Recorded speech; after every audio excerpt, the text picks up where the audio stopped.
ये बात आप जरूर स्वीकार करें कि सोते समय आपको बहुत सावधान रहना है। और प्रायः गलती सोते समय करते हैं उपासक की, कोई प्रपंच की बात याद करते हुए या मोबाइल देखते हुए या कोई गंदी चेष्टाओं का आपकी रात बेकार चली जाएगी। अगर गंदी चेष्टा हो गई तो सुबह भी बेकार हो जाएगी, दिन भी बेकार हो जाएगा, निरुत्साहित हो जाओगे। सोते समय आपको समय नहीं देना व्यर्थ चिंतन का। उसी समय विषय चिंतन होता है, उसी समय विषय भोग की आकांक्षा जागृत होती, उसी समय विषय देखने की इच्छा होती। मोबाइल है तो जिस समय आप अपनी शैया पर जाएं स्विच ऑफ कर दें। उसमें मैसेज घंटी आने का कोई भी रास्ता मत रखें। मान लीजिए आप उपासक हैं भगवत प्राप्ति के, 30-35 वर्ष ये नहीं था तो सब मर नहीं गए थे। और बोले इमरजेंसी, जब इसकी 30-35 वर्ष से पहले इसकी कोई रचना नहीं थी, मुझे लगता है, क्योंकि 30-35 वर्ष में ही इसका विस्तार देखा है। नहीं तो कभी किसी के पास मोबाइल नहीं। कोई बड़े अधिकारी तो इतना बड़ा वो, इतना बड़ा वाला वो ऐसे रखते थे। नहीं तो मोबाइल तो हमें लगता है 30-35 वर्ष। तो फिर इमरजेंसी कैसे चलती थी? कैसे चलती थी इमरजेंसी? और आप ब्रह्मा हो क्या कि इमरजेंसी संभाल लोगे? स्विच ऑफ करो। जो सब इमरजेंसी संभालने के लिए तैयार, रात दिन न सोता है, वो हर समय जागृत रहता है, वो हमारा आराध्य देव है। स्विच ऑफ करो, चिंतन लगाओ श्री जी का। ये जो रात्रि के शयन के समय मोबाइल में इधर उधर दृश्य देखने हैं, अपने सर्वनाश का बीज बोना है। मान लो, हमारी प्रार्थना मान लो, ये उस समय मन आपको परेशान करेगा जब कमरे की सिटकिनी अंदर से बंद होगी। सबसे प्रार्थना है रात्रि के शयन के समय। तो बोले फिर ठीक है 10 बजे तक देख लेंगे मोबाइल, इसके बाद शयन के समय भजन कर लेंगे। होगा ही नहीं। क्या तुम देखना चाहते हो? प्रिया प्रीतम के सिवा और कुछ क्या देखना चाहते हो? वो तो सुभग सुंदरी सहज सिंगार, सहज शोभा सर्वांग प्रति सहज रूप वृषभानुनंदिनी। हमारी स्वामिनी जी की सुंदरता छुपाने के लिए आभूषण पहनाए जाते हैं, औरों को तो आभूषण सुंदरता बढ़ाने के लिए। यहां छवि के छिपाए को ऐसे के दास होके क्या देखोगे मोबाइल में? क्या देखना चाहते हो? वासना की क्रीड़ा, और तुम उस क्रीड़ा को देखना चाहते हो? परमार्थ के पथिक हो। देखना है तो प्रभु को देखने की वृत्ति रखो, अन्यथा मूंद लो आंखें। प्यारे, महान फल प्राप्त करोगे। सबसे प्रार्थना है एकांत में मोबाइल रूपी दुश्मन से बचो। क्योंकि जब आप गंदी बात कहीं देखोगे तो आपके अंदर वैसे ही चिंतन बनेगा, वो ऐसे ही लगेगा मैं भी ऐसा करूं, मैं भी ऐसा भोगूं, मैं भी ऐसा देखूं। मान लीजिए आप, जब हमारे शास्त्र कहते हैं कि पशु पक्षियों के मैथुन को भी नहीं देखना है, अगर ऐसा एक बार दृष्टि पड़े तो मानसिक प्रणाम करके दोबारा दृष्टि ना देना। और आप मोबाइल में ऐसी चेष्टाएं देखोगे, कैसे आप भगवत भजन करोगे? कैसे भगवत प्राप्ति का उद्देश्य रख पाओगे? ये कलयुग की बहुत महीन चाल है कि उसके बिना काम नहीं चलेगा और हम तुम्हें काम से युक्त कर देंगे। इसके बिना काम चलेगा नहीं, तुमको रखना पड़ेगा। और जब तुम इसे रखोगे तो हम काम अपना कर लेंगे। कलयुग ने कहा हम अपनी व्यवस्था बना लेंगे। यहां कह रहे जब आप नींद में जा रहे हैं तो बिल्कुल मानो मृत्यु शैया पे जा रहे हैं। आपको उस समय नाम जप में बहुत ध्यान देना है, कहीं मन बहक ना जाए। तो क्या होगा, 5-6 घंटे जो आप लेटोगे ना, वो भी भजन हो जाएगा। हमारा जो सततम योमाम स्मरति नित्यशा है ना, ये पूरा हो जाएगा। नहीं उस समय हम सो जाएंगे तो हमारा 6 घंटे का भी योग हो गया, 6 घंटे भजन रुक जाएगा। और ये 100% पक्की बात अनुभव की कहते हैं। यदि सोते हुए भजन करोगे तो जगते, कई बार तो पकड़ा है कि अगर आधे पद में बेशुद्ध हो गए तो वो पद पूरा जगते ही शुरू हो गया है। मतलब बीच में स्थिति भागवती की रही। जैसे बेहोश करते समय हमने कहा था जब ऑपरेशन के हमें बता देना, तो उनका बाबा अब इंजेक्शन लगाने वाले हैं तो वो 1 मिनट हमें केवल दीजिए, अपनी चित्तवृत्ति। तो जब होश आया तो वही पहले चिंतन चल रहा था, वही चिंतन। जैसे सोने के समय बेहोश हुए तो जगने के समय वही चिंतन, ऐसे ही इंजेक्शन से जब बेहोश हुए और जब होश आया तो वही चिंतन चल। बहुत बड़ा चमत्कार अभ्यास का है।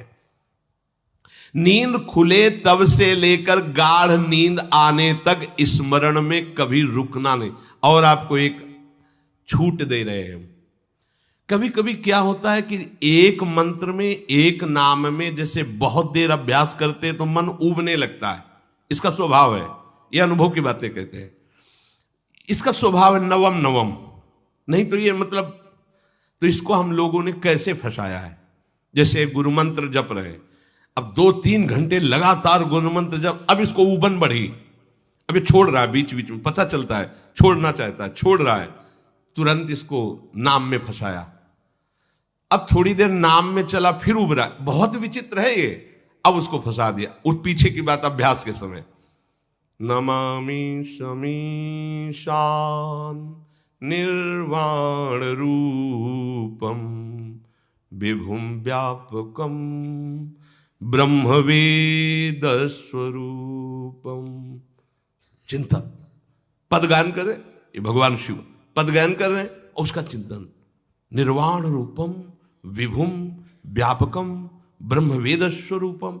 अब अपने यहां अवसर है, सुंदर सुंदर कोई पद गुरु मंत्र जब करते हुए मन जब उमने लगे, राधा वल्लभ श्री हरिवंश, राधा वल्लभ श्री हरिवंश, राधा वल्लभ श्री हरिवंश, इसमें भी उमने लगे, शुरू कर, जोई जोई प्यारो करे सोई मोही भावे, भावे मोही जोई, इसमें भी उबले लगे। सुधा निधि का कोई एक लाइन ले लो, ब्रह्मेश्वरादि सुदुरूह पदारविंद श्रीमत् पराग परमाद्भुत वैभव, ब्रह्मेश्वरादि सुदुरूह छोड़ना नहीं है, तू भाग में नवम नवम दे रहा हूं, नवम नवम। इसको फंसाने के लिए आपके पास अस्त्र हो, जैसे यहां चाकू, यहां पिस्तौल, तलवार, ये वो सब बिल्कुल वीर सजा रहता है, ऐसे ही अपने लोग सजे रहते। छोटा राधा, अब एकदम चिपक गया है आके, तो कैसे मारे, तो छोटी चाकू है ना, वैसे राधा राधा राधा, थोड़ा दूरी राधा वल्लभ श्री हरिवंश, थोड़ा और दूरी गुरु मंत्र, बड़े बड़े अस्त्र अपने पास रख ले, बहुत भाग रहा है तो फंसा दिया। प्रथम यथावति प्रणव श्री, अब लग पूरा पदगा, पूरा पदगा उसमें लग, प्रथम यथामति प्रणव। भोजन पाते समय ऐसा अभ्यास किया है, 1 घंटा के पहले भोजन नहीं होता, चाहे 2 रोटी पाना हो, समय लगता है भोजन, आराम से एक एक नाम, एक एक, कुछ भी हल्ला मचाओ, कोई फर्क नहीं पड़ेगा, अपना चलेगा। अभ्यास स्नान के समय, भोजन के समय, किसी क्रिया के करते समय, किसी से बात करते समय, सोते समय, ये विशेष स्थान जहां में सावधान रहना है। यहां भजन छूटता है, ध्यान देना, यही भजन छूटता है। चलते समय, क्रियावान होते समय, प्रसाद पाते समय, या किसी से बतराते समय, ये सब भजन के छूटने के स्थान है, और यहीं पकड़ना है भजन को। जब आपको बिल्कुल न लगे तो मानसिक सब बंद कर दो और गुनगुनाने लगो, जो धुनी आपको अच्छी लगे उसी में नाम, कोई नाम लेके, संसार का चिंतन न होने पावे, चाहे जो कुछ तुम जहां तुम्हारा मन आवे, गंगावरी गोदावरी, कुछ भी, भागवतिक चिंतन के सिवा संसार के चिंतन न होने पाए। पहले ऐसे अनन्य बनो, फिर बाद में अनन्यता आती, रसना कटो जो अनरट। हाँ भी विषय चिंतन कर रहे हैं, प्रपंच कर रहे हैं, बोले रसना कटो जो अनरटो, और नहीं बोल सकते, प्रपंच बोलेंगे बस, रसना कटो, ये शब्द वहां नहीं आते। पहले हम आपको छूट देते, भक्त चरित्र, भगवान की चरित्र, नाम, कीर्तन, मंत्र, जो भी चाहो, संसार का चिंतन मत होने देना, पहले ये पकड़ो, फिर आगे चल करके जब पवित्र हृदय होगा तब ये निष्ठा आती, रसना कटो जो अन रटो, निरखियन फुटो नयन। मान लो संसार का चिंतन नहीं करने देना है इसको, आप जैसे बने वैसे करो भागवतिक चिंतन, कोई नाम ले लो, कोई मंत्र ले लो, तुम्हें जो प्रिय लगे, हम छूट देते हैं। ये नहीं करे कि रसना कटो जो अन रटो, ये बाद की बात है, हमें पहले इसका संसार चिंतन रोकना है। कैसे छूटेगा, कैसे छूटेगा, हमें यह पकड़ना है, नहीं तो निष्ठा की बात। जो हरि नाम जगत त्रिशिरोमणि वंश बिना कब हूं, हरिवंश बोलेंगे नहीं, हरि बोलना नहीं है, हरि बोलना नहीं, क्योंकि जो हरिनाम जगत शिरोमणि वंश बिना, और हरिवंश बोलना नहीं है क्योंकि प्रपंच में रति। तो क्या करो, जो तुम्हें प्रिय लगे पहले उसे पकड़ो, ये हम अंदर की बात करें, प्रवचन की बात नहीं कह रहे। मन को फंसाना है हमें। राम कृष्ण हरि जहां लगे इसको लगाओ, पहले इसको फंसाओ, संसार का चिंतन न होने दे।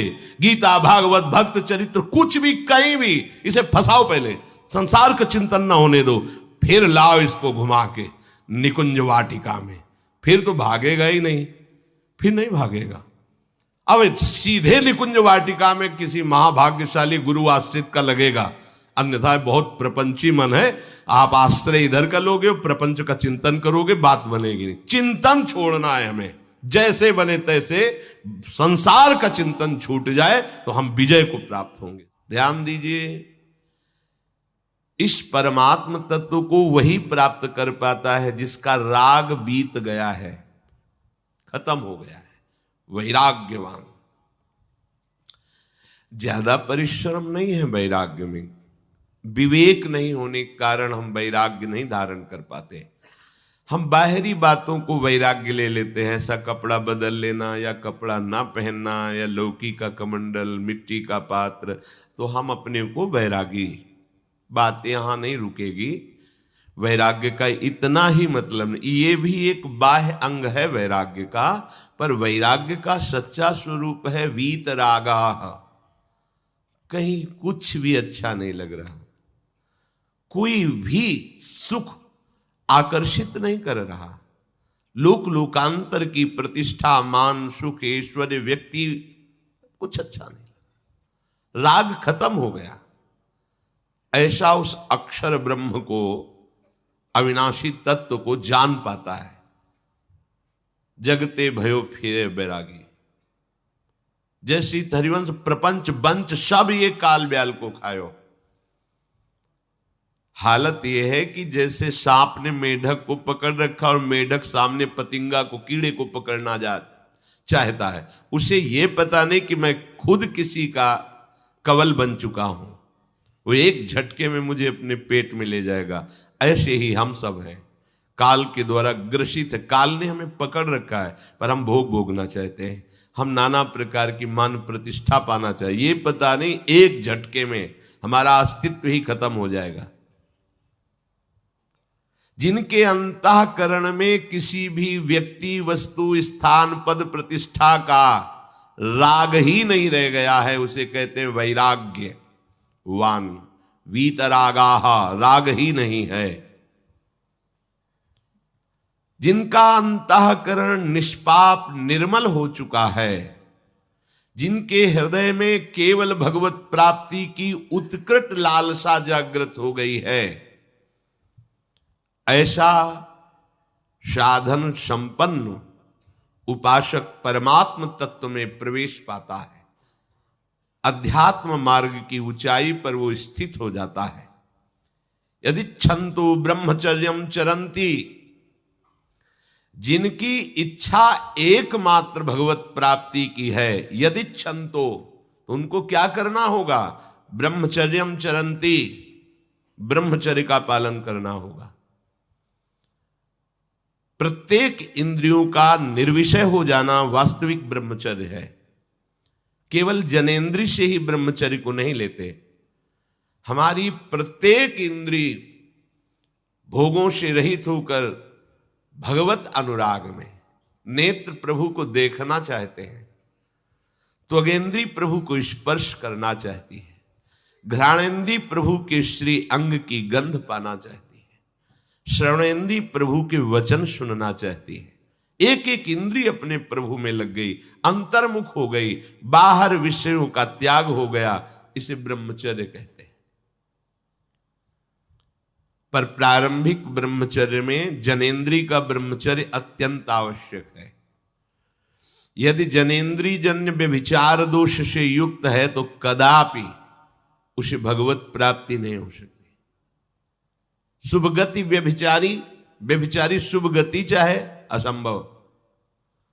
और भगवत मार्ग में सबसे बड़ा दुश्मन यही व्यभिचार दोष है, काम। इसी से हमारा हृदय मलिन होता रहता है, अंधा बटे और पड़ा चबाए वाली दशा रहती है। कहते हमें 50 वर्ष हो गए। अरे 50 जन्म हो जाए तुम व्यभिचार करो, गंदी बातें करो, गंदे चिंतन करो, सो समय व्यतीत कर, अनंत जन्म व्यतीत हो गए, भगवत प्राप्ति हुई क्या? 50 वर्ष से भगवत प्राप्ति हो जाएगी क्या? 5 मिनट काफी है भगवत प्राप्ति में, एक बार नाम काफी है। वो स्थिति तो लाओ। बार बार बहिर्मुख वृत्तियों के द्वारा विषयों में सुख बुद्धि कर लेने से हमारा सारा का सारा अध्यात्म चिंतन बदलता रहता है, इसलिए लाभ नहीं मिल पाता, एक रस चिंतन नहीं रह पाता। बार बार विक्षेपी विषय करते रहते हो, हम सहते रहते हैं और भोगते रहते हैं। एक बार तो हिम्मत करके उठो, अब लो नशानी अब ना नशई हो, एक बार तो दृढ़ बनो। बस मन के अनुकूल चलने की बात को तुम्हें रोकना होगा, तभी तुम्हारे अंदर यदि क्षंतो, ऐसी इच्छा जागृत होगी। पक्का पक्का ऐसा ही है, जब हम किसी विषय के वेग को सहते हैं, विषय नहीं भोगते हैं, तो मन बहुत जलाता है। उस जलन में फिर एक ही बात होती है, बस भगवत प्राप्ति हो जाए, झंझट खत्म हो जाए। कब तक हम इसमें चलेंगे? एक बार भगवत, वो जलन हमको भगवत प्राप्ति की इच्छा प्रकट करती है। अपने लोग क्या करते हैं, जलन को मिटाने की कोशिश करने लगते हैं, तो भगवत प्राप्ति की इच्छा क्या, भोग प्राप्ति की तृष्णा जागृत हो जाती है। भोगे हुए भोगों को बार बार भोगने की इच्छा का नाम तृष्णा है। बाहर और भीतर से कोई सहयोगी नहीं, जल रहा है उपासक, तब रास्ता निकलता है भगवत प्राप्ति का, तब इच्छा प्रकट होती। अब नहीं, बहुत जल लिया, अब तो केवल प्रियाजू के समीप जाना है, अब तो प्रभु के सानिध्य में रहना है, नहीं इन भोगों की जलन में जलना है। पर यहां तक पहुंचने के लिए जलना होगा, तभी लिखा सहित सहित बाढ़ है भगति तास्तिति क्षस्व भारत, क्योंकि आगमा पाइनो अनित्यास, ये नाशवान काम क्रोध आदि तुम्हें प्रेरित करेंगे, तुम इनके वेगों को सह जाओ। ये स्थायी नहीं है, आगमा पाइनो है, आने जाने वाले हैं, और ये सहन करने से नष्ट होते हैं, भोगने से बढ़ते हैं। यदि क्षंतो, अगर भगवत प्राप्ति की इच्छा है तो ब्रह्मचर्यम चरंती, ब्रह्मचर्य का पालन करना ही होगा, इसमें कोई गुंजाइश नहीं, क्योंकि आप चल ही नहीं सकते। ध्यान से सुन लो, ये मनोरंजन का मार्ग नहीं है, इसमें मन ही मार तनहारिक वृंदावन में गाज, इसमें मन मारना होगा। प्रायः ये मन को दुलार करने वाले लोग कभी भाग्य से सत्संग में भी आ जाते हैं, कभी श्री विग्रह के दर्शन करने भी मंदिर पहुंच जाते हैं, कभी तीर्थ याटन भी करते हैं, पर इनका कोई लक्ष्य नहीं होता। आज सुन लिया सत्संग, बढ़िया है, लक्ष्य नहीं होता। यहां लक्ष्य वालों की बात हो रही। यदि क्षंतो, यदि तुम्हारी ऐसी इच्छा जागृत हो रही किसी जन्म में भगवत प्राप्ति करनी, तो ब्रह्मचर्यम चरंती, आप सच्ची मानिए, जिसके निकालने में तुमको सुख की अनुभूति हो रही, उसको रोकने में कितनी सुख की अनुभूति होगी। उन्मत्त हो जाओगे, बहुत जल्दी आपके सारे के सारे करण भगवदाकार होने लगेंगे यदि आप ब्रह्मचर्य का पालन करेंगे। शरीर स्वस्थ, हल्का, मन प्रसन्न, नींद आदि पर विजय, कितने गुण ही गुण। और ब्रह्मचर्यहीन आलस्य, प्रमाद, भोगों का चिंतन, मन का डिप्रेशन में पहुंचना, कमर में दर्द, टांगों में दर्द, सर में दर्द, घबराहट होना, बिना किसी कारण के मन भयभीत हो रहा है, भोजन अपच हो रहा है, बिना किसी प्रक्रिया के वीरनाश हो रहा है, बिना किसी प्रक्रिया के। काहे को मृत्यु स्वयं स्वीकार कर रहे हो, ये मृत्यु है। चाहे भगवान दत्तात्रेय जी बोल रहे हैं या भगवान कपिल देव जी बोल रहे हो, जब उपासक को संबोधन करते हैं भगवत प्राप्ति के लिए, तो कहते हैं कि इस भोग वृत्ति को साक्षात मृत्यु रूप देखो, ये मृत्यु है तुम्हारी।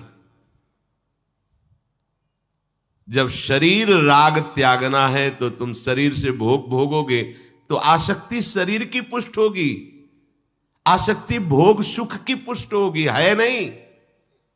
कितने दिन शरीर रहेगा, कितने दिन भोग रहेंगे। विचारवान बनो, ब्रह्मचर्यम चरंती, ब्रह्मचर्य का पालन करो। उपासक जो ब्रह्मचारी होता है उसका खिला हुआ चेहरा रहता है, जैसे कमल खिला हुआ, बिना किसी कारण के उसकी मुख मुद्रा में प्रसन्नता होती है।